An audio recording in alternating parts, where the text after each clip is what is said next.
Hello MSc students, आज हम MSc semester 1 का पेपर 1 एडवांस्ड एब्स्ट्रैक्ट अलजेब्रा देखने जा रहे हैं। और आज जो हम टॉपिक देखेंगे वो है ऑटोमॉर्फिज्म। इससे पहले हमने जो भी लेक्चर्स अपने, चाहे वो एडवांस्ड एब्स्ट्रैक्ट अलजेब्रा के हों, चाहे वो रियल एनालिसिस के हों या फिर कॉम्प्लेक्स एनालिसिस, यानी कि आपका पेपर नंबर 1, 2 और 4, इनमें से हमने जो कुछ भी लेक्चर अब तक डिस्कस किए हैं वो सभी लेक्चर्स आपको एमएससी नाम से जो प्लेलिस्ट बनी है वहाँ पे आपको मिल जाएंगे। तो यदि आपने नहीं देखा है तो एमएससी नाम से प्लेलिस्ट में जा करके आप देख सकते हैं। तो चलिए हम आज की क्लास को स्टार्ट करेंगे। क्लास को स्टार्ट करने से पहले यदि आप चैनल में पहली बार आए हैं तो चैनल को सब्सक्राइब कर लीजिए, साथ में बेल नोटिफिकेशन को ऑन रखिए जिससे हम जो भी वीडियो डालें तो आप तक पहुंचती रहे। सेशन यदि आपको अच्छा लगे तो लाइक ज़रूर करिएगा, ज़्यादा से ज़्यादा लोगों तक शेयर भी ज़रूर करिएगा। तो चलिए हम आज की क्लास को अपनी स्टार्ट करें। जैसा कि मैंने आपको बताया कि आज का जो हमारा टॉपिक है वो है ऑटोमॉर्फिज्म। ऑटोमॉर्फिज्म होता क्या है उस पर थोड़ी सी हम चर्चा कर लेते हैं। ठीक, ऑटोमॉर्फिज्म तो इसका जो डेफिनेशन है वो है लेट। इससे पहले आपने होमोमॉर्फिज्म पढ़ा है, आइसोमॉर्फिज्म पढ़ा है, तो नेक्स्ट जो है हमारा ऑटोमॉर्फिज्म ये टॉपिक है ना। तो let K be any field, let K be any field, क्या है ये, के एनी फील्ड है, and there is a mapping sigma from K to K. ठीक है, मैपिंग क्या, फ्रॉम के टू के, सच दैट, इस तरह से कि पहली कंडीशन सिग्मा इज 1 1, क्या है, सिग्मा इज 1 1। ठीक है, सेकेंड कंडीशन क्या है, sigma is onto, sigma is onto. और जो हमारी थर्ड कंडीशन है, थर्ड कंडीशन का फर्स्ट पार्ट क्या है, sigma A plus B equals to sigma A plus sigma B. Second condition है थर्ड पॉइंट की ही, sigma A B equals to sigma A sigma B for all values, यानी कि A B कहाँ से आया, for all A B belongs to K, यानी कि के का ही एलिमेंट है। यदि ये तीन कंडीशन फुलफिल होती है तो हम बोलेंगे then sigma is called, then sigma is called automorphism, is called automorphism, automorphism of a field K, of a field K। यानी कि हमने स्टार्ट कहाँ से किया, हमने स्टार्ट किया कि K क्या है, कोई फील्ड है, K क्या है, कोई फील्ड है ना, K क्या है, कोई फील्ड है, और ऐसी फील्ड है जो कि मैपिंग कहाँ से कहाँ तक है, के से के तक की ही मैपिंग है। और ऐसा है कि यदि तीन कंडीशन फुलफिल हो जाए, यानी कि सिग्मा 1 1 हो जाए, सिग्मा ऑन टू हो जाए, और sigma A plus B equals to sigma A plus sigma B, और sigma A B equals to sigma A sigma B for all A B belongs to K, तब हम बोलेंगे कि सिग्मा क्या है, ऑटोमॉर्फिज्म है। किसमें, ऑटोमॉर्फिज्म ऑफ ए फील्ड के, क्योंकि के तो फील्ड थी। समझ में आया, कहीं पे कोई डाउट, डेफिनेशन है, आप लोगों को एज इट इज इसको ऐसे ही याद रखना है। ठीक है, और यदि हम बात करें, यदि ए के नाम का कोई कलेक्शन है ऑटोमॉर्फिज्म ऑफ फील्ड, तो हम, या फिर हम बोल सकते हैं कि नेक्स्ट टॉपिक इसके बाद हम कवर करें, है ना। नोट पॉइंट जो है उतना इंपॉर्टेंट है नहीं, तो हम जो है नेक्स्ट टॉपिक इसके बाद जो है हमारा फिक्स्ड फील्ड, ऑटोमॉर्फिज्म हो गया, नेक्स्ट टॉपिक है हमारा फिक्स्ड फील्ड।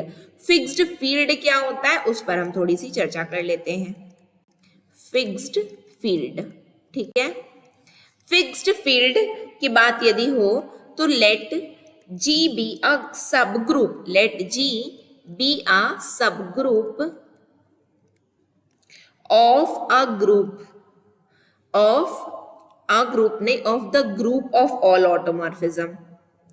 ध्यान दीजिएगा कि स्टेटमेंट कैसी बनी हुई है, late G be a subgroup of the group of the group of all automorphism, all automorphism all automorphism of a field K, of a field K, then fixed field, then fixed field of K is the set of all elements, is the set of all elements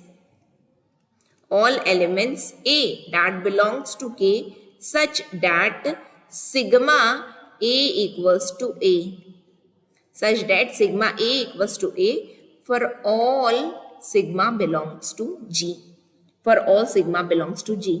क्या बोला गया, ध्यान दीजिएगा कि fixed field क्या होती है। यदि हमने माना कि G क्या है, सब ग्रुप है, किसका, ग्रुप का, बिल्कुल ठीक है। ये ग्रुप किसका है, ये ऑटोमॉर्फिज्म का ग्रुप है। किसका ग्रुप है, ऑटोमॉर्फिज्म। ऑटोमॉर्फिज्म कहाँ होता है, ऑटोमॉर्फिज्म ऑफ अ फील्ड के, तो ऑटोमॉर्फिज्म ऑफ अ फील्ड के, तो ये G क्या है, सब ग्रुप है, किसका, group of all automorphism of a field के। तब फिक्स्ड फील्ड क्या होगी K की, तो वो एक सेट है, किसका सेट, सभी एलिमेंट्स का सेट। कौन से है वो एलिमेंट, A है, जो कि K में ही बिलोंग करता है। K क्या है, फील्ड है, K क्या है, फील्ड है। और ऐसा है कि सिग्मा A किसके बराबर है, A के बराबर है। अब सिग्मा का किस में बिलोंग करता है, G में बिलोंग करता है। यानी कि यदि हम लिखना चाहें इसको, that is fixed field of G क्या है, फिक्स्ड फील्ड ऑफ G,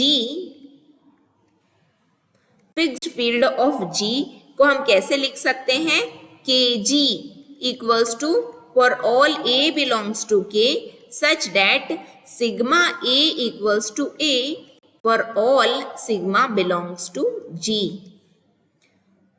ठीक है, समझ में आया, फिक्स्ड फील्ड ऑफ G, ठीक है। फिक्स्ड फील्ड यहाँ पे क्या लिखा है, फिक्स्ड फील्ड ऑफ K नहीं, फिक्स्ड फील्ड ऑफ G, क्योंकि G क्या है, सब ग्रुप हमने यहाँ पे डिफाइन किया, ठीक।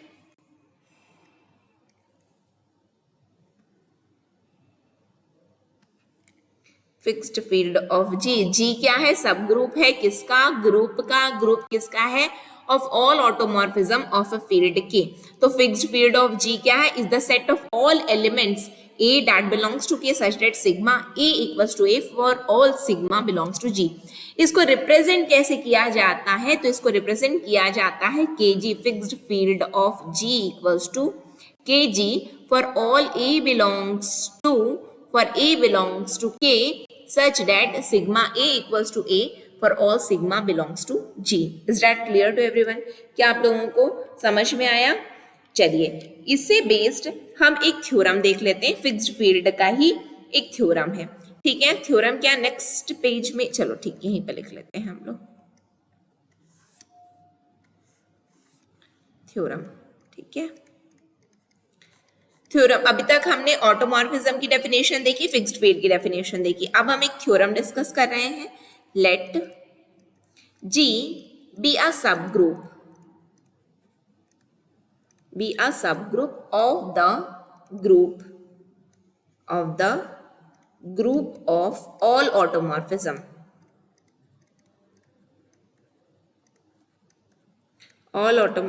of a field K,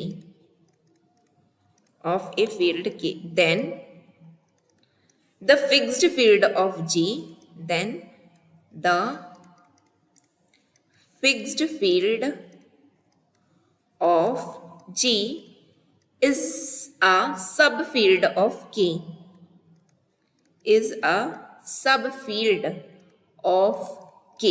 that is H equals to A belongs to K such that sigma A belongs to A for all sigma belongs to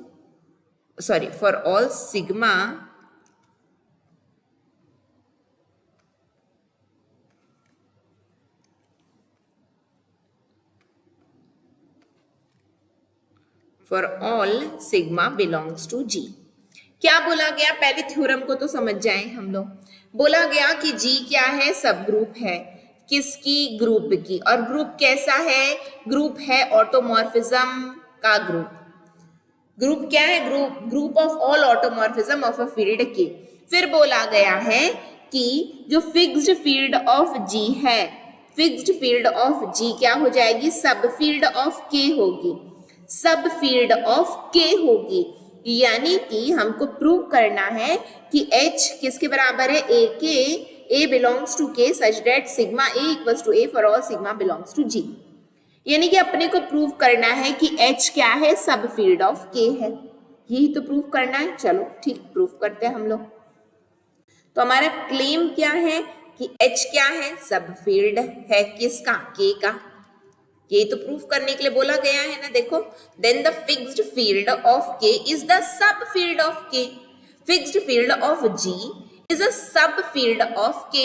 fixed field of G यानी कि H, यानी कि H ना, तभी तो date दिया गया है। यानी कि प्रूव करना है अपने को। तो क्लेम क्या है हमारा? क्लेम यानी कि जिसको प्रूव करना है, क्लेम क्या है? Fixed field of G, fixed field of G that is H। H है ना यहाँ पे, फिक्स्ड फील्ड ऑफ G। जैसे कि यहाँ पे हमने देखा fixed field of G KG है, तो यहाँ पे क्या दिया? Fixed field of G H दिया है। ठीक, फिक्स्ड फील्ड ऑफ G यहाँ पे क्या है? KG। वैसे यहाँ पे फिक्स्ड फील्ड ऑफ G क्या है? H। तो यानी कि fixed field of G that is H is a subfield of K, is a subfield of K। देखो क्या लिखा है यहाँ पे प्रूफ करने के लिए। Then the fixed field of G that is H is a subfield of K। समझ में आया? चलो इतना तो समझ में आ गया। अपने को ये प्रूव करना है। प्रूव करना कैसे, अब उस पर थोड़ी सी चर्चा करेंगे। हम मान करके चलते हैं जैसे कि K तो अपने को पता है कि फील्ड है, अभी फील्ड है तो हम मान करके चल रहे हैं। हम कोई दो एलिमेंट लेकर के चले, 0 और 1। हम कोई दो एलिमेंट लेकर के चलेंगे। Late 0 1 belongs to K। 0 और 1 K में है। और जैसा कि अपने को पता है, since sigma 0 equals to 0 and sigma 1 equals to 1। अरे भाई ये कैसे हो गया? क्योंकि ये गिवन है। क्या गिवन है? For all A belongs to K। तो हमने A की जगह 0 और 1 माना। जैसे ही हमने 0 और 1 माना तो यहां से आता है कि सिग्मा 0 0 हो जाएगा क्योंकि A के बराबर है। वैसे ही सिग्मा 1 1 के बराबर हो जाएगा बाय द डेफिनेशन, जो कि गिवन है अपने को। समझ में आया? डेफिनेशन से ही आया है। अब ये इतनी बात तो अपने को समझ में आ गई है। आई होप कहीं पे कोई डाउट नहीं होगा आप लोगों को, है ना? कहीं पे कोई डाउट नहीं होगा जो हमने अभी माना है। अब आगे इसको यदि हम बढ़ाएं तो क्या होगा? यहाँ पे अब आएगा हमारे पास में, इसका मतलब कि 0 और 1 जो K में थे, 0 और 1 जो K में थे, और जैसा कि सिग्मा 0 0 के बराबर है और सिग्मा 1 1 के बराबर है, तो ये अल्टीमेटली किसका एलिमेंट है? H का है। H का है ना, यानी कि ये पूरा एलिमेंट ये किसके बराबर है? H के बराबर। तो क्या हम बोल सकते हैं क्या? Therefore 0 और 1 belongs to H because 0 and 1 satisfy the condition of H। समझ में आया? तो यहां से हम बोल सकते हैं कि H में तो कोई एलिमेंट है 0 और 1 नाम का, तो हम बोलेंगे hence H is a non-empty set, यानी कि नॉन एम्प्टी है, खाली नहीं है, कोई ना कोई एलिमेंट है इसमें 0 और 1, जो कि हमने प्रूव किया। ठीक है, समझ में आया? अब हम मान करके चलते हैं। नेक्स्ट हम माने कि लेट A और B बिलोंग्स, अब नॉन एम्प्टी है यानी कि कुछ ना कुछ है। अब हम मान करके चले कि AB है वो एलिमेंट जो कि H में है, तो क्या हो जाएगा? सिग्मा A के बराबर हो जाएगा। वैसे ही सिग्मा B किसके बराबर हो जाएगा? B के बराबर हो जाएगा। हो जाएगा कि नहीं? बिल्कुल हो जाएगा। सिग्मा B के बराबर हो जाएगा। और सिग्मा किसका एलिमेंट है? For all sigma belongs to G। अब हम मान करके चल रहे हैं, यानी कि कंसिडर कर रहे हैं, consider sigma A minus B। क्यों किए हैं आगे डिस्कस करेंगे, ठीक है। सिग्मा ए माइनस बी, जब ए और बी, देखो ए और बी जब एच में है तो क्या हम बोल सकते हैं क्या ए और माइनस बी भी एच में होगा? बिल्कुल। तो यहां से by the definition of sigma या फिर by the definition of automorphism, by the definition of automorphism यहाँ पे सिग्मा क्या हो जाएगा? सिग्मा ए और बीच में जो साइन है वो क्या है? माइनस का है, तो माइनस और सिग्मा बी आया, ठीक है। अपने को ये पता है, इसको इक्वेशन नंबर 1 मानो कि सिग्मा ए के बराबर है, सिग्मा बी के बराबर है, तो हमारे पास में सिग्मा ए माइनस बी की वैल्यू कितना आई? सिग्मा ए माइनस बी की वैल्यू हमारे पास में ए माइनस बी आई। तो हम बोलेंगे कि जैसा कि since sigma A equals to A, तो हमने कहा कि A बिलोंग्स टू H हो गया है, क्योंकि वो H की कंडीशन को फुलफिल किया, तो सिग्मा A माइनस बी के बराबर आया है, तो therefore A minus B belongs to H, यानी कि वो H में बिलोंग करेगा। सिमिलरली हम मान करके चलेंगे, सिमिलरली हम मान करके चल रहे हैं कि सिग्मा A B इनवर्स, जैसा कि A और B H में है, तो क्या हम नहीं बोल सकते कि B इनवर्स भी H में होगा? क्यों नहीं हो सकता? तो ये by the definition of automorphism क्या होगा? सिग्मा A और सिग्मा B इनवर्स आएगा, बिल्कुल आएगा, ठीक है। इसको क्या मैं ऐसे लिख सकती हूँ? सिग्मा A और सिग्मा B का होल इनवर्स लिख सकते हैं क्या? बिल्कुल लिखा जा सकता है। वैसे ही तो है, सिग्मा बी इनवर्स को सिग्मा बी और उसका इनवर्स, क्योंकि इनवर्स खुलेगा तो बी के ऊपर ही आएगा, है ना। अब अपने को पता है कि सिग्मा ए के बराबर है, देख लो सिग्मा ए किसके बराबर है? ए के बराबर है, सिग्मा बी के बराबर है। तो सिग्मा ए हो गया और सिग्मा बी क्या हो गया? बी हो गया, लेकिन उसके ऊपर क्या लगा है? इनवर्स लगा है। क्यों? क्योंकि सिग्मा ए के बराबर है और सिग्मा बी के बराबर है, ठीक है। तो यहां पे अपने को क्या मिला कि सिग्मा ए बी इनवर्स लिए थे और आया क्या? A B inverse. तो क्या हम बोल सकते हैं क्या कि ए बी इनवर्स भी एच में है? बिल्कुल बोल सकते हैं कि ए बी इनवर्स भी एच में है। अब ये बताओ आप लोग कि सब फील्ड होने के लिए क्या कंडीशन फुलफिल होनी चाहिए? सब फील्ड होने के लिए जो कंडीशन फुलफिल होनी चाहिए वो ये है कि H जो है नॉन एम्प्टी होना चाहिए और एलिमेंट उसमें क्या होनी चाहिए? A माइनस बी और ए बी इनवर्स, यानी कि यदि A और B उसमें है तो उसका माइनस भी होना चाहिए, यानी कि आप मल्टीप्लिकेटिव और एडिटिव इनवर्स भी उसमें एग्जिस्ट कर रहा है। तो ये क्या कंडीशन फुलफिल हो गई? तो यहां से हम लोग बोलेंगे ये इक्वेशन नंबर कौन सा मान करके चल रहे हैं? इक्वेशन नंबर 2, और ये हम मान करके चले हैं इक्वेशन नंबर 3, यानी कि since H is non empty और A माइनस बी और ए बी इनवर्स दोनों H में है, तो हम बोलेंगे hence H is a subfield of K, is a subfield of K। समझ में आया? इसको प्रूव कैसे करना है? सबफील्ड लाने के लिए हमने स्टार्ट किया था उसको नॉन एम्प्टी से, फिर उसके बाद हमने कंसिडर किया, कंसिडर करने के बाद हम यहाँ तक पहुंच गए, ठीक। यदि ना समझ में आया हो तो एक बार दोबारा इसको आपको क्या करना है? एक बार आप लोगों को रिवाइज करना है, ठीक है। पॉज करो, जहां कहीं पे भी दिक्कत जाता है दोबारा से सुनो और डेफिनेटली आपको समझ में आएगा, क्योंकि उतना कठिन है नहीं ये, ठीक। तो चलो फिर हम नेक्स्ट सेशन में मिलते हैं अगले टॉपिक के साथ में। नेक्स्ट सेशन तक के लिए आप सभी का बहुत बहुत धन्यवाद। नेक्स्ट सेशन में हम फिर नए टॉपिक के साथ में आगे बढ़ेंगे, ठीक है। नेक्स्ट सेशन तक के लिए आप सभी को optimistic learning. Thank you for the session. जय हिंद, जय भारत, जय छत्तीसगढ़।